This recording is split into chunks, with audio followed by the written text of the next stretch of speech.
오늘 말씀은 마가복음 9장에서 10장까지 말씀이 되어집니다. 우리가 읽을 말씀은 마가복음 9장 10장 35절에서 52절까지 말씀을 보도록 합니다. 마가복음 10장 35절에서 52절까지 말씀을 다 같이 봉독합니다. 세베대의 아들 야고보와 요한이 주께 나와 여짜오되 선생님이여 무엇이든지 우리가 구하는 바를 우리에게 하여 주시기를 원하옵나이다. 이르시되 너희에게 무엇을 하여 주기를 원하느냐. 여짜오되 주의 영광 중에서 우리를 하나는 주의 우편에 하나는 좌편에 앉게 하여 주옵소서. 예수께서 이르시되 너희는 너희가 구하는 것을 알지 못하는도다. 내가 마시는 잔을 너희가 마실 수 있으며 내가 받는 세례를 너희가 받을 수 있느냐. 그들이 말하되 할 수 있나이다. 예수께서 이르시되 너희는 내가 마시는 잔을 마시며 내가 받는 세례를 받으려니와 내 좌우편에 앉는 것은 내가 줄 것이 아니라 누구를 위하여 준비되었든지 그들이 얻을 것이니라. 열 제자가 듣고 야고보와 요한에 대하여 화를 내거늘 예수께서 불러다가 이르시되 이방인의 집권자들이 그들을 임의로 주관하고 그 고관들이 그들에게 권세를 부리는 줄을 너희가 알거니와 너희 중에는 그렇지 않을지니 너희 중에 누구든지 크고자 하는 자는 너희를 섬기는 자가 되고 너희 중에 누구든지 으뜸이 되고자 하는 자는 모든 사람의 종이 되어야 하리라. 인자가 온 것은 섬김을 받으려 함이 아니라 도리어 섬기려 하고 자기 목숨을 많은 사람의 대속물로 주려 함이니라. 그들이 여리고에 이르렀더니 예수께서 제자들과 허다한 무리와 함께 여리고에서 나가실 때에 디메오의 아들인 맹인 거지 바디메오가 길가에 앉았다가 나사렛 예수시란 말을 듣고 소리질러 이르되 다윗의 자손 예수여 나를 불쌍히 여기소서 하거늘 많은 사람이 꾸짖어 잠잠하라 하되 그가 더욱 크게 소리질러 이르되 다윗의 자손이여 나를 불쌍히 여기소서 하는지라. 예수께서 머물러 서서 그를 부르라 하시니 그들이 그 맹인을 부르며 이르되 안심하고 일어나라. 그가 너를 부르신다 하매 맹인이 겉옷을 내버리고 뛰어 일어나 예수께 나아오거늘 예수께서 말씀하여 이르시되 내게 무엇을 하여 주기를 원하느냐. 맹인이 이르되 선생님이여 보기를 원하나이다. 예수께서 이르시되 가라 내 믿음이 너를 구원하였느니라 하시니 그가 곧 보게 되어 예수를 길에서 따르니라. 아멘. 오늘도 주님 앞에 온 성도들을 축복합니다. 베드로와 야고보가 12명의 제자 가운데 속해지면서 그래도 그룹 중에는 예수님이 유독 아끼시는 그러한 그룹이었죠. 차별하신 거냐? 그건 아니고 구별하신 것인데 이 구별됨에는 그 세 사람의 하나님께 쓰임받는 모습이 더 귀중하게 쓰임받는 모습을 우리가 보게 되죠. 물론 많은 제자들도 하나님 앞에 귀하게 쓰임받았지만 이 베드로와 야고보는 공생의 3년 동안에 2번에 걸쳐서 하나님의 그 놀라운 영광을 직접 체험합니다. 한 번은 변화산에서 또 한 번은 부활하신 주님을 만나게 될 때인데 그때마다 보게 되면 베드로도 그렇고 야고보도 그렇고 요한도 그렇고 저마다 확신에 찬 믿음의 태도를 갖는 아주 중요한 기회가 되어졌죠. 변화산에서 예수님이 변형되었을 적에 마태나 마가나 누가는 이 사건을 서로 조금 다르게 이렇게 묘사를 해요. 마태 같은 경우에는 마태복음 17장 2절에 그들 앞에서 변형되사 그 얼굴이 해같이 빛나며 옷이 빛과 같이 희어졌더라. 그리고 오늘 말씀 마가복음 9장 3절에 보면 마가는 그 옷이 광채가 나며 세상에서 빨래하는 자가 그렇게 희게 할 수 없을 만큼 매우 희어졌더라. 누가복음 9장에서는 누가가 기도하실 때 용모가 변화되고 그 옷이 희어져 광채가 났더라. 이렇게 얘기해요. 각자의 관점은 달랐지만 하나님의 임재는 분명하게 나타났다는 거죠. 그리고 공통적으로 이야기하는 것이 이제 모세와 엘리야와의 대화를 갖다가 이야기하게 되어지는데, 실상 우리가 모세는 잘 아는 것처럼 율법의 대명사가 되어지고 또 엘리야는 선지자의 대명사가 되어지죠. 그래서 이 두 사람은 하나님의 영광을 체험하기도 했고 또 직접 전함으로 인해 가지고 이스라엘 역사상 이스라엘 백성들에게 매우 존경받는 그러한 믿음의 사람들이었죠. 이런 자들을 그들이 제자들이 눈으로 직접 보니 얼마나 황홀했겠냐는 거죠. 그 황홀에 있는 그 제자들에게 오늘 하나님이 마가복음 9장 7절 8절에 보면은 직접 말씀하셔요. 마침 구름이 와서 그들을 덮으며 구름 속에서 소리가 나되 이는 내 사랑하는 아들이니 너희는 그의 말을 들으라 하는지라. 문득 들러보니 아무도 보이지 아니하고 오직 예수와 자기들 뿐이었더라.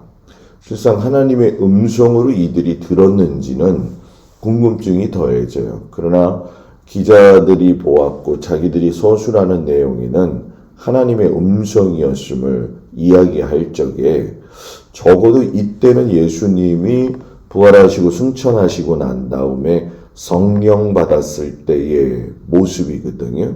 그 모습을 가지고 저술을 한 것인데 저술의 내용은 굉장히 연약하고 또 어쩌면은 아직도 예수님의 죽음을 알지 못하는 자신들의 모습을 아주 적나라하게 쓰고 있다는 거죠. 이런 모습들은 굉장히 성숙되어진 모습이죠. 이전에 성령 받지 못했을 때의 자신들의 삶을 갖다가 이야기하고 고백할 수 있는 건 제자들이 가지는 의미가 어떤 것인지를 알게 되어지는 거죠. 예수님이 변화산에서 경험하고 난 이후에 보게 되면 산 아래에서는 참 복잡한 일들이 일어났어요. 마가복음 9장 14절에서 18절까지 보면은 산 아래에 있던 제자들이 귀신 들린 아이를 고치지 못해가지고 서기관과 무리의 사람들에 의해서 아주 곤혹을 치르었죠. 어떤 와중 속에서 귀신이 들린 건지 간질이 들린 건지 그건 명확하지 않아요. 그러나 성경 자체로 보게 되면은 귀신 들린 자죠. 이런 상황 속에서 아이를 못 고치게 되니까 제자들이 이때다 생각을 하고 서기관들이 이때다 생각을 하고 제자들과 논쟁이 벌어지게 되어지죠. 근데 이제 해결되지 못할 때 예수님이 또 등장을 하시고 문제는 서기관과 무리들에게 이 상황에 대한 것들을 갖다 이야기하시는 게 아니라 제자들에게 이야기하셨다는 거죠. 그게 9장 19절에 보면 믿음이 없는 세대여 내가 얼마나 너희와 함께 있으며 얼마나 너희에게 참으리요 그를 내게로 데려오라 하시매 이것은 믿음 없는 제자들에 대한 책망이시죠. 그리고 실상 마가복음 6장에서도 그렇고 보면은 이미 제자들에게 귀신을 제어할 수 있는 권능을 주셨고 체험한 바가 되었는데 아직 그들의 신앙은 거기까지 미치지 못했구나 하는 것을 보면서 예수님이 다시 한번 확인을 시켜주시죠. 너희들은 믿음으로 구하면 능치 못할 일이 없다. 이렇게 이 말씀을 하시죠. 그때 그 아버지가 내가 믿습니다. 나의 믿음 없는 걸 도와주십시오. 제자들한테 이야기한 걸 자기의 것으로 받아들여요. 그리고 예수님은 그 믿음을 보시고 그 아들을 고쳐주시죠. 그러니까 한계를 가지고 있는 제자들에게 제자들도 왜 이렇게 안 됐지? 이런 부분에 대한 것들을 이야기하니까 이 마가는 기도 위에는 다른 것으로는 이런 종류가 나갈 수가 없다. 이렇게 기록을 했는가 하면 마태는 믿음이 작은 까닭이었다. 이렇게 얘기를 해요. 이걸 연결시켜서 보면은 기도는 믿음을 나타낸다는 거죠. 그리고 믿음으로 하나님의 능력을 기도할 때 하나님이 말씀하신 것들이 이루어진다는 거죠. 그래서 이런 모습들이 아직도 제자들의 모습에는 연약한 모습으로 남아있구나 하는 것을 보게 되죠. 그때 이제 39장 38절에 보면 예수님의 12제자 가운데 가장 나이가 어렸던 요한이 예수님에게 질문을 해요. 예수님, 우리를 따르지 않는 어떤 자가 주의 이름으로 귀신을 내쫓는 것을 우리가 보고 우리를 따르지 아니함으로 금하였나이다. 이 참 앞에 하고 연결시켜서 보면은 좀 요한의 입장에서는 좀 의아하면서도 화가 나는 거죠. 우리는 지금 기도해서 안 됐는데 따라다니고 있는데도 그런데 안 따라다니고 있는 사람이 주님의 이름을 가지고 귀신을 내쫓더라. 그런데 우리를 따르지 않기 때문에 하지 말라고 했습니다. 이렇게 얘기를 하게 되죠. 예수님의 제자가 아닌 사람이 예수님의 이름을 가지고 귀신을 내쫓는 것이 옳지 않다고 생각을 해요. 그러니까 기도의 특권은 자신들만 있어야 된다라고 생각을 했던 거죠. 근데 예수님이 그때에 뭐라고 이야기하시냐면 그들에 대한 걸 금하지 말아라. 내 이름을 의탁하여 능한 일을 행하고 즉시로 나를 비방할 자가 없느니라. 우리를 반대하지 않는 자는 우리를 위하는 자니라. 라고 이야기를 하시면서 너희가 배타적이다. 이 이야기를 하시죠. 너의 주님의 이름으로 행할 때에 우리를 반대하지 않는 자는 우리와 함께 할 자다. 라고 이야기를 하셔요. 실상 이 배타적 문제는 이스라엘 백성들의 문제뿐만이 아니라 사람이 살아가면서 다 경험되어지는 것이죠. 하나님이 모세에게 주신 영을 70인 장로들에게도 준 적이 있지요. 그때 빠졌던 엘닷과 메닷이라고 하는 그 장로들이 진중에서 참석하지 못했는데도 예언을 했어요. 그때 여호수아가 이거 말려야 되지 않습니까? 라고 했을 때에 모세가 이들을 포함해가지고 아니다. 그들이 이렇게 예언하는 것에 대해서 너희들이 뭐라 이야기하지 말아라. 왜? 하나님은 다 주셨기 때문이다. 예수님도 이 부분하고 이야기했을 적에 결국은 예언을 했느냐, 고쳤느냐, 이런 것이 중요하기도 하지만 너하고 다르다고 해서 그 사람들을 무조건 배격하는 것은 안 된다라고 말씀을 하시는 거죠. 예수 믿는 사람들이 가장 은혜 받으면서도 가장 또 잘 똘똘 뭉치기도 해요. 그러나 이 뭉침보다 더 중요한 건 뭐냐? 믿지 않는 자들에게는 어떻게 또 복음을 전할 것이고 어떻게 포용력을 가지고 그들을 갖다가 울타리 안으로 들어오게 할 수 있느냐, 이 부분에 대한 거는 우리들이 참으로 고민하고 같이 함께 생각해야 될 아주 중요한 신앙의 덕목이 되어지죠. 이런 말씀을 하시다 보니까 제자들이 지금 이런 상황인데도 불구하고 자기들 안에서도 좌충우돌을 해요. 그게 이제 마가복음 9장 33절에 들어가서 보게 되면은 너희가 길에서 서로 토론한 것이 무엇이냐? 그러니까 예수님이 제자들에게 묻지요. 그러니까 이들이 쟁론한 게 무엇이냐면 결국 누가 크냐거든요. 그러니까 예수님이 이런 누가 크냐의 문제도 실상은 그냥 보고 넘어가시면서 그들을 다 품으셔요. 그래서 무사람을 섬기는 자 중에서 낮은 자가 되어야 되고 위에 앉는 자리가 되어지면 안 된다라고 하는 걸 지난번에 제가 한번 여러분하고 말씀을 드렸죠. 그런데 이제 그 뒤에 보면 우리가 이제 이번 주에 같이 다룰 부자 청년의 이야기가 나오죠. 심히 고민하면서 내가 이렇게 계명을 지켰는데 예수님 내가 어떻게 영생을 얻을 수 있습니까? 이런 그 고민 섞인 근데 지금 오늘 핵심의 말씀은 이제 이건 주일날 다루기 때문에 우리가 이거는 좀 더 주일날 깊이 생각할 수가 있는데 읽은 말씀과 연결해 가지고 우리가 생각할 적에 대두되는 모습이 있다는 거죠. 대비되는 모습이. 그것은 부자 청년도 영생에 대한 고민이 있었고 또 오늘 말씀 읽은 말씀을 보게 되면 맹인 바디메오도 실상은 영생에 대한 이야기를 하지는 않는 것 같지만 그 사람도 영생과 직결된 문제거든요. 결국 그 사람의 살고 죽는 문제인데 부자는 너무 부자여서 다 버리고 나를 따르라 했을 때 걸림돌이 물질이 되어졌다. 계명은 잘 지켰다. 그러나 맹인 바디메오는 여러분 어떻게 되나요?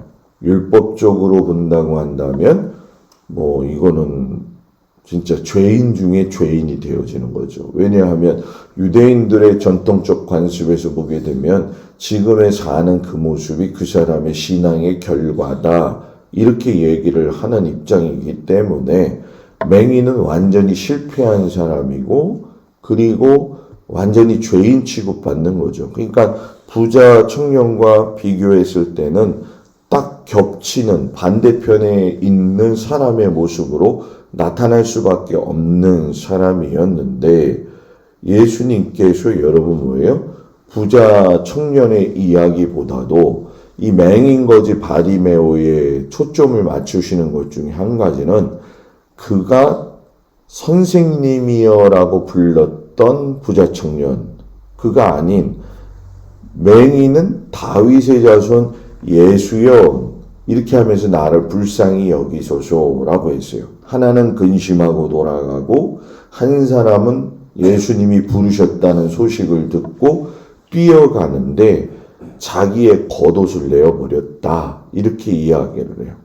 거지에게 겉옷은 대단히 중요한 거잖아요. 더군다나 이 유대 땅 이스라엘은 낮에는 더울지 모르지만 밤에는 또 매우 추운 그런 기운을 가지고 있는 곳에서 가난한 자면서 거지인 그가 길거리에서 잠을 청할 적에 겉옷은 매우 중요한 것인데 부자 청년은 겉옷은 거사하고 근심되어져서 돌아간 모습과 맹인 바디메오의 다윗의 자손에 대한 고백과 전 재산인 겉옷을 내어버리는 그 모습을 보면서 예수님이 하시는 말씀이 뭐냐?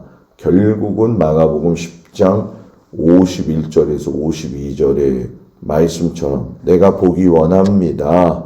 그랬더니 예수님이 내 믿음이 너를 구원하였다. 이렇게 말씀하시고 그 믿음을 가진 그가 세상 사람들에게는 질타를 받고 배척되어졌지만 예수님을 따르게 되어지죠. 그러니까 그 안에 있었던 여러 가지 일들하고 겹쳐서 본다고 한다면 이 맹인 바디메오의 사건은 우리가 생각했던 것보다도 매우 큰 의미가 있다라는 거죠. 당시에 많은 사람들 또 제자들마저도 실상은 예수님이 이제 정권을 차지하면 내가 거기서 뭔가 큰 자리를 노려야 되겠다라고 생각하고 있는 상황이었었는데, 이런 상황 속에서 전혀 이해가 되지 않는 부자 청년에 대한 말씀, 또 이해되지 않는 맹인 거지 바디메오의 신앙 고백의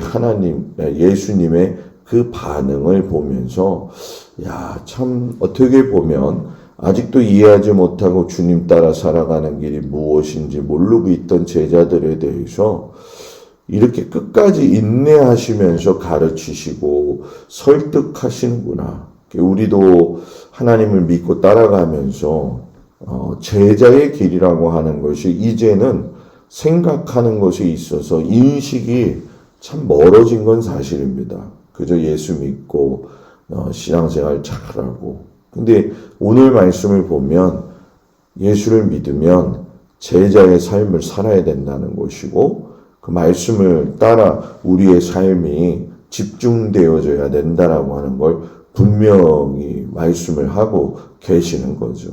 오늘 우리가 부족함에도 불구하고 이런 모습을 그대로 감싸주시고 인도해 주시는 그 예수님을 보면서 저와 여러분이 다시금 주님을 따라가기에 믿음을 충분하게 갖고 기도하면서 하나님의 백성으로서의 삶을 잘 감당할 수 있는 우리 귀한 성도들이 되어지기를 주님의 이름으로 축복을 드립니다. 기도하겠습니다. 은혜로우신 아버지 하나님, 우리가 예수님을 따르는 것이 무엇인지 오늘 말씀 속에서 보았습니다. 부자 청년이 고민하고 또 반대로 맹인 거지 바디메오는 모든 것을 다 버리고 주를 따라가고, 이 와중에도 제자들은 누가 더 크냐라고 하는 그 모습을 보실 때에 예수님이 여러 가지 많은 생각들이 나셨을 겁니다. 그럼에도 불구하고 다 품고 사랑하고 그들과 함께 더불어 가시며 기대하시는 그 모습이 오늘 우리를 바라보시는 예수님의 마음이심을 압니다. 우리가 기대에 못 미치는 부족함과 연약함이 많이 있지만 항상 그 연약함 속에서도 주님을 의지하며 나아갈 수 있는 그 은혜를 주님께서 허락하시고 인도하여 주옵소서. 오늘 하루도 주님 모든 성도들의 가정, 일터, 순간순간 삶의 현장, 또 귀한 자녀들 하나님 책임져 주시고, 또한 모든 날씨가 추워지는 가운데 있는데 성도들의 건강도 주님 지키시고 인도하여 주옵소서. 예수님의 이름으로 기도드렸습니다. 아멘. 하늘에 계신 우리 아버지여, 이름이 거룩히 여김을 받으시오며 나라의 마옵시며 뜻이 하늘에서 이루어진 것 같이 땅에서도 이루어지이다.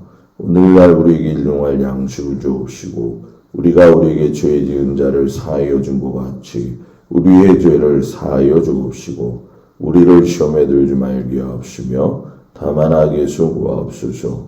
나라와 권세와 영광이 아버지께 영원히 있사옵나이다.